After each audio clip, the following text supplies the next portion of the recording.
What are we waiting for? I don't know. What are we waiting for? You wanted to do this. Ready? Yeah, clearly I'm ready. Keep bumping.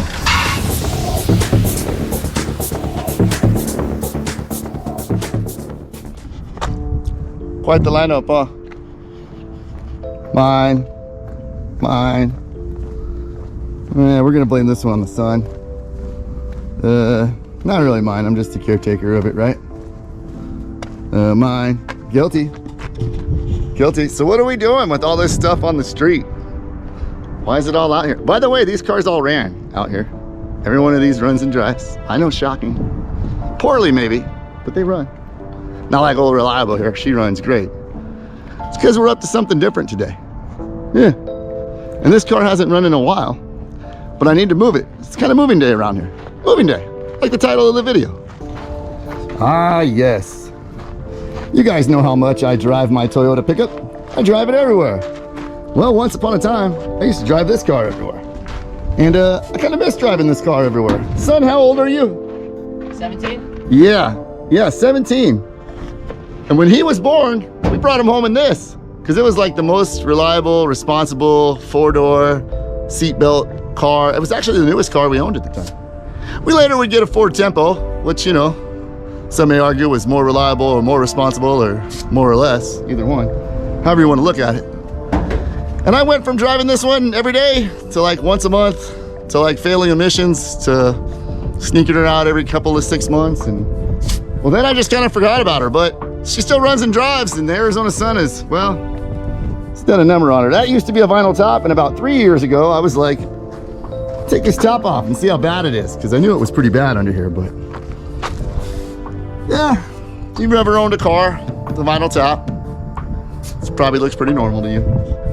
If you've ever owned a GTO, Le Mans, Tempest, Chevelle, or anything in that world that's had a vinyl top, this probably looks pretty familiar to you. The bummer is, unlike a lot of those cars, I gotta pay two-door prices just to drive a four-door. And they don't make a new roof for this thing. So, that's gonna be a whole adventure. The bottom line is, I wanna drive this car again. I wanna drive it. I just wanna make her my running, functioning driver. She's not gonna be worth doing a 100-point resto on. She's a four-door. She does have an original 83,000 miles on it though, because grandma didn't like to drive a four-door either. But we're gonna make her cool, and we're gonna have some fun. And it all starts with moving her out the way right now. You're gonna drive her out, right? I am? Yeah. Oh, all right. Yeah, because I'm gonna move that one still. Oh. So why now? Why in the middle of the holidays, the beginning of the new year, did you decide it's time to fire this thing up and start moving it? That's right, I said fire it up. We're not pushing it out of the way. We're gonna change the oil, hit her with some starting fluid, and get her running. Because she will, she's an old car. That's what they do. For those of you that don't know anything about Pontiacs, this one came with the V8. And this particular V8 happens to be a 326 V8. Two-barrel, factory AC, power steering, power brakes. Now, over the years, we've done some things to keep running. The timing chains live the rod out on these things. I've put the incorrect radiator in this because, again, that GTO price tag means that this radiator is about $800. This fan shroud's pretty expensive. The top piece that's supposed to be here is pretty expensive. And I was a poor kid and I didn't have money for all that stuff. So I kind of made my own bracket and made this thing work that's out of like a 72 Le Mans with a 400. Maybe it was 6, who knows. We got a lot of work to do, but there isn't much to do to get this thing running. We're not gonna do that whole will it run thing. This isn't some cool YouTube channel. We're just gonna change the oil and cross our fingers and pray to God she starts. Oh yeah, gas in a battery might be good. What do you think, kiddo? Time? I think it's time. Let's do it. Where's the oil filter? Oil change complete. We didn't film it. You just take the filter off and the plug out, let it drain, and put new stuff in. You want us to film the new stuff going in? Would that make you happy?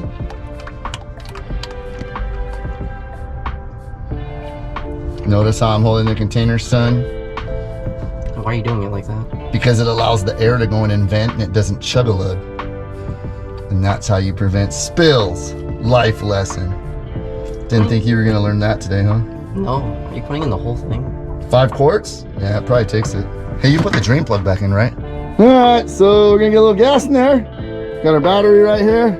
Brandon, where'd you go? I need you to... What are you doing? I want to drive it. We haven't even tried to start it yet. Yeah, so I am.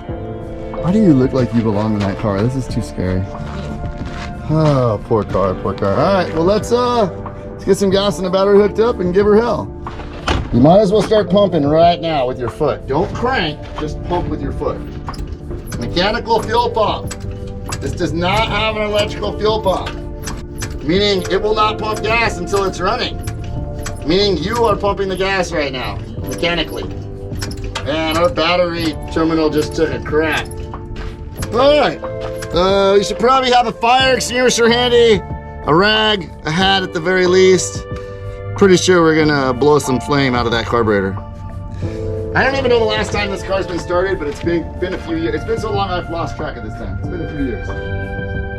So let's crank it and see if we got any clicking first. This hurts my soul, what's about to happen, but it is what it is. You got lights and battery. Try and start her. Are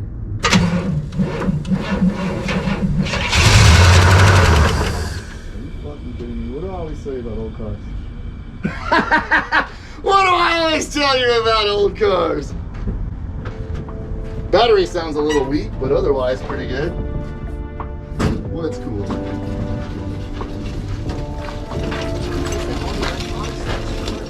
Well, to be fair, there isn't much. There's just idiot lights. Sorry if you're offended by that, but that's what we used to call them back in the day. Idiot lights. And speaking of back in the day, yeah, I got one of those handy dandy fancy jump boxes for my truck, but this is old American Beauty right here. So we're gonna use a big old battery jumper that's, you know, what you want to use to start a car like this. It seems right. I mean, look at you with your hair. I think it looks like it's You gonna look like you're in 1984 driving this thing, and you're late to pick up your kids from school. Oh, it's 300. Jesus. Man, talk about a stereotype. I lied. I'm gonna make fun of you. Ah, come on. My son said, how do I check the brake fluid? Don't make fun of your kids and don't make fun of the young guys. If you want them to respect old builds and old cars, you gotta show them things, because what's old is new again. And what I mean by that is, this is the same as the Willwood master cylinders we just installed on the Toyota. You're gonna get a flat blade screwdriver or a wrench, or you're gonna man up and you're gonna push this bar to the side. You're gonna make sure she's got brake fluid. Because before you take off around the block, you wanna make sure you have brakes. Craig knows, Craig's watching this. He knows what happens when you don't do that. What are we waiting for? People wanna see you check the brake fluid. All right, I'll get it off. Man up, man up. Come on. There's a wrench or a screwdriver over there. Yeah, no, I can't get that. All you gotta do is pry that cover off. That's all. Flat blade looks good, but you should be able to get that in there maybe. Yeah, that's it. Ah. And it's easier had it not been rusted and sitting there. Yeah. I did all these brakes not too long ago, you could tell. So does it have any fluid in there?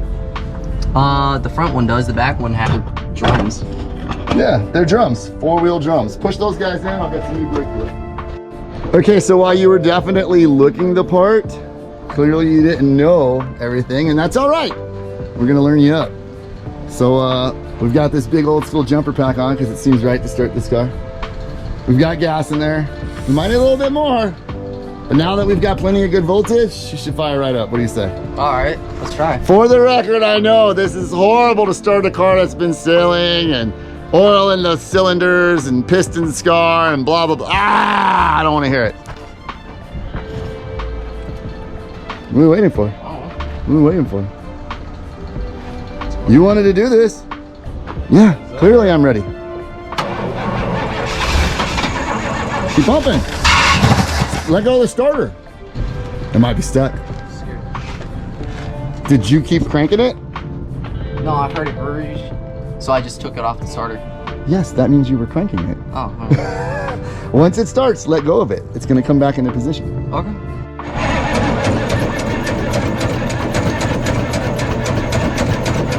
You want some gas in there? Try and aim for the fuel bowl, you know. Yeah.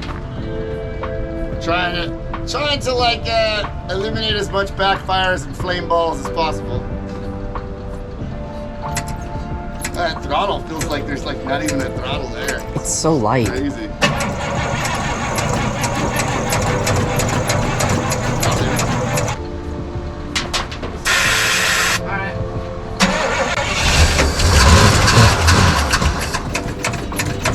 You want me to get it into the carburetor? Do it again.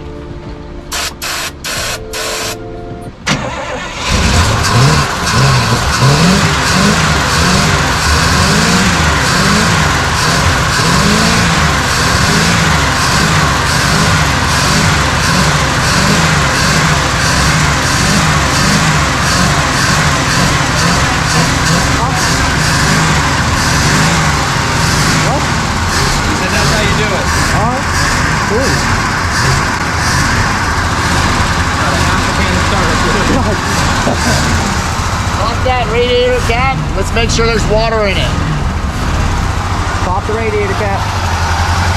Right next to this open psychotic fan. Good.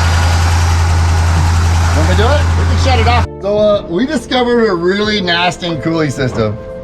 The top of the radiator cap, like everything just kind of disintegrated and turned into schmutz.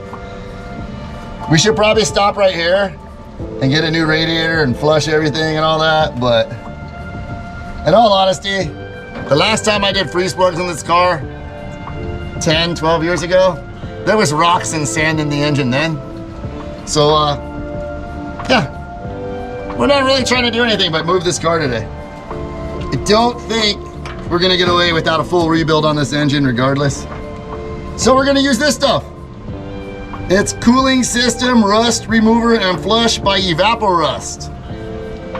Let's give it a shot. Hey look, it's working. Oh, that's gross. It's flushing stuff out. Oh. We haven't even started the car yet and it's already working. What a great product. I love this Evaporust. Now, if only this Evaporust will work on the roof. There's tons of YouTube videos on the products Evaporust makes. And this stuff's pretty rad. I'm not even gonna put the cap back on. Make sure that shit floats through. Do you want to drive it out of here? Brent, is that what you wanted to do? I'm good now. Why not? It's a boat. It's I'm starting. scared. All right. Much now. Oh. Flooded. That's not good. Yeah, well, we didn't know it was. Yeah. Looks like kilos. I need to.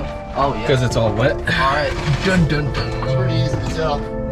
Well, you see that radiator cap? That's what it looks like inside here. There's a power valve and accelerator in there. We're leaking water somewhere. That's it.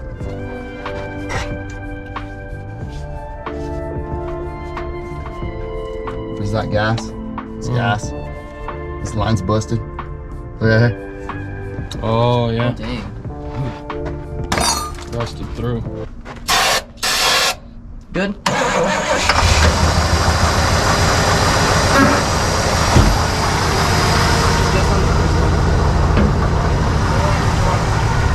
I don't know what he said. Oh, no, you're good. Yeah, all good. No way. Does it got brakes? No brakes.